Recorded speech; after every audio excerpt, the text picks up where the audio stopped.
Excel Techno School, Guruvayanakere, Venur. Admission open now.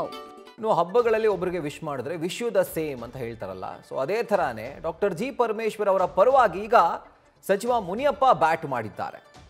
Parameshwar ಕೂಡ CM ಆಗೋಕೆ ಅರ್ಹರಿದ್ದಾರೆ ಇವತ್ತು ಇದನ್ನು ಹೇಳಿರೋರು. ಆದರೆ ನಿನ್ನೆ ಪರಮೇಶ್ವರ್ ಅವರು ಮುನಿಯಪ್ಪ ಪರವಾಗಿ ಬ್ಯಾಟ್ ಮಾಡಿದ್ರು, ಸಿಎಂ ಆಗೋದಕ್ಕೆ ಅವರು ಕೂಡ ಅರ್ಹರು ಅಂತ ಹೇಳಿ. ಅದಕ್ಕೆ ಹೇಳಿದ್ರು ಈ ಹಬ್ಬದಲ್ಲಿ ಹಬ್ಬದ ಶುಭಾಶಯಗಳನ್ನ ಕೋರಿದ್ರೆ ನಿಮಗೂ ಕೂಡ ಶುಭಾಶಯಗಳು ಅಂತಾರಲ್ಲ, ಅದೇ ಥರ ಇವರಿಬ್ಬರು ಪರಸ್ಪರ ಬ್ಯಾಟ್ ಮಾಡ್ಕೊಂಡಿದ್ದಾರೆ ಒಬ್ಬರ ಪರವಾಗಿ. ಮುನಿಯಪ್ಪ ಸಿಎಂ ಆದ್ರೆ ಖುಷಿ ಅಂತ ನೆನ್ನೆ ಪರಮೇಶ್ವರ್ ಹೇಳಿದ್ರು. ಸಿಎಂ ಮಾಡುವಂಥ ಕೆಲಸವನ್ನ ಹೈಕಮಾಂಡ್ ಮಾಡುತ್ತೆ, ಪರಮೇಶ್ವರ್ ಹಿರಿಯರಿದ್ದಾರೆ, ಕೆಪಿಸಿಸಿ ಅಧ್ಯಕ್ಷರಾಗಿದ್ರು, ನಮ್ಮ ಸಮಾಜದಲ್ಲಿ ಡಿಸಿಎಂ ಆಗಿ ಕೆಲಸ ಮಾಡಿದ್ರು, ಅವರು ಸಿಎಂ ಆಗೋಕೆ ಅರ್ಹ ಅಂತ ಇವತ್ತು ಮುನಿಯಪ್ಪನವರು ಹೇಳಿಕೆಯನ್ನು ಕೊಟ್ಟಿದ್ದಾರೆ. ಮಾಡೋ ಕೆಲಸ ಹೈಕಮಾಂಡ್ ಅವ್ರು ಮಾಡೋದು. ಪರಮೇಶ್ವರ್ ಅವರು ಹಿರಿಯ ನಾಯಕರು, ನಮ್ಮ ಪಾರ್ಟಿಯಲ್ಲಿ ಬಹುತೇಕ ಪ್ರದೇಶ ಕಾಂಗ್ರೆಸ್ ಸಮಿತಿ ಅಧ್ಯಕ್ಷರಾಗಿ 8 ವರ್ಷಗಳ ಕಾಲ ಒಬ್ಬ ಅಧ್ಯಕ್ಷರಾಗಿ ಕೆಲಸ ಮಾಡಿದ್ರೆ ಅವರು ಮೊದಲನೇವರು. ನಮ್ಮ ಸಮಾಜದಲ್ಲಿ ಮೊದಲು ಉಪಮುಖ್ಯಮಂತ್ರಿಯಾಗಿ ಕೆಲಸ ಮಾಡಿದ್ದಾರೆ, ಹೋಮ್ ಮಿನಿಸ್ಟರ್ ಕೆಲಸ ಮಾಡ್ತಾ ಇದ್ದಾರೆ. ಅವರು ಕೂಡ ಸೀನಿಯರ್ ಇದ್ದಾರೆ, ಅರ್ಹರಿದ್ದಾರೆ, ಅದರಲ್ಲಿ ಎರಡನೇ ಮಾತಿಲ್ಲ. ಅವರ ಅಭಿಪ್ರಾಯನ ಅವರು ಹೇಳಿದ್ದಾರೆ. ಈಗ ಸಿದ್ದರಾಮಯ್ಯನವರು ಮುಖ್ಯಮಂತ್ರಿಯಾಗಿ ಮುಂದುವರಿತಾರೆ, ಪ್ರದೇಶ ಕಾಂಗ್ರೆಸ್ ಸಮಿತಿ ಅಧ್ಯಕ್ಷರು, ಉಪಮುಖ್ಯಮಂತ್ರಿಗಳು ಅವರು ಕೂಡ ಮುಂದುವರಿತಾರೆ. ಈ ವಿಷಯ ಹೈಕಮಾಂಡು ಅಧ್ಯಕ್ಷರು ಮುಖ್ಯಮಂತ್ರಿಗಳ ಜೊತೆಯಲ್ಲಿ ಚರ್ಚೆ ಮಾಡಿ ತೀರ್ಮಾನ ತಗೊಳ್ತಾರೆ. ನಾನು ಪೂರ್ತಿ ಅಧ್ಯಕ್ಷರು ಬಹುತೇಕ ಅವರ ಅಧ್ಯಕ್ಷರಾದ ಮೇಲೆ ಪಾರ್ಟಿಯನ್ನು ಬಹಳ ಸಕ್ರಿಯವಾಗಿ ಗ್ರಾಮ ಪಂಚಾಯತಿ ಬೂತ್ ಮಟ್ಟದಲ್ಲಿ ಕೂಡ ಬಲಪಡಿಸಿ ಇವತ್ತು 136 ಸೀಟ್ ಬರಬೇಕಾದ್ರೆ ಕಾರಣಕರ್ತರಾಗಿದ್ದಾರೆ ಪ್ರದೇಶ ಕಾಂಗ್ರೆಸ್ ಸಮಿತಿ ಅಧ್ಯಕ್ಷರು.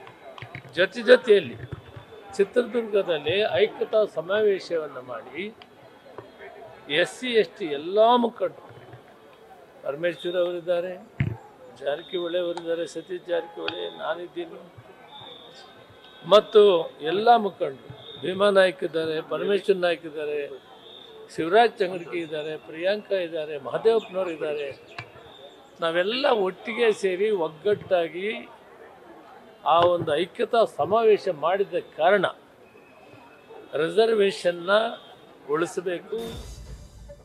ಸೊ ಇಲ್ಲಿ ಮುಖ್ಯವಾಗಿ KH ಮುನಿಯಪ್ಪನವರು ಒಂದು ಮಾತನ್ನು ಹೇಳ್ತಾರೆ. ಅಂದರೆ KPCC ಅಧ್ಯಕ್ಷರಾಗಿ ಕೆಲಸವನ್ನು ಮಾಡಿದ್ದಾರೆ, ಕಾಂಗ್ರೆಸ್ ಪಕ್ಷ ಈ ಮಟ್ಟಕ್ಕೆ ಅಭೂತಪೂರ್ವವಾದಂಥ ಗೆಲುವನ್ನು ದಾಖಲು ಮಾಡಲಿಕ್ಕೆ, ಜೊತೆಗೆ ಇಷ್ಟು ಸೀಟ್ಗಳು ಬರಲಿಕ್ಕೆ ಅವರು ಕೂಡ ಶ್ರಮಿಸಿದ್ದಾರೆ ಅಂತ ಹೇಳಿ. ಮತ್ತೊಂದು ಕಡೆಯಲ್ಲಿ ಅವರ ಕಾಣಿಕೆ ಕೂಡ ಅವರು ನೆನಪು ಮಾಡುವಂಥ ಕೆಲಸವನ್ನು ಮಾಡ್ತಾರೆ.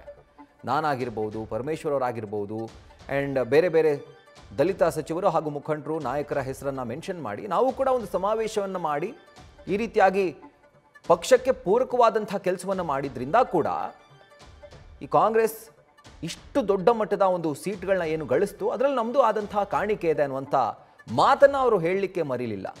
ಅದರ ಜೊತೆಗೆ ನಿನ್ನೆ ಏನು ಒಂದು ಸ್ಟೇಟ್ಮೆಂಟನ್ನು ಗೃಹ ಸಚಿವ ಡಾಕ್ಟರ್ ಜಿ ಪರಮೇಶ್ವರ್ ಕೊಟ್ಟಿದ್ರು. ಮುನಿಯಪ್ಪನವರು ಸೀನಿಯರ್ ಇದ್ದಾರೆ, 7 ಬಾರಿ ಸಂಸದರಾಗಿದ್ದರು, ಸೊ ಅವರು ಕೂಡ CM ಆಗಲಿಕ್ಕೆ ಅರ್ಹ ವ್ಯಕ್ತಿ ಅಂತ ಹೇಳಿ.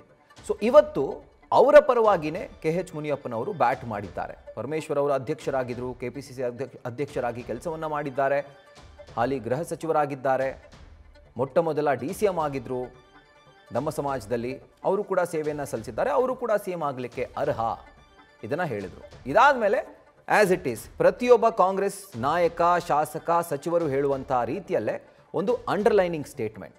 ಹೈಕಮಾಂಡ್ ನೋಡ್ಕೊಳ್ಳುತ್ತೆ, ಹೈಕಮಾಂಡ್ CM ಮಾಡುತ್ತೆ, ಹೈಕಮಾಂಡ್ ನಿರ್ಧಾರ ಮಾಡುತ್ತೆ.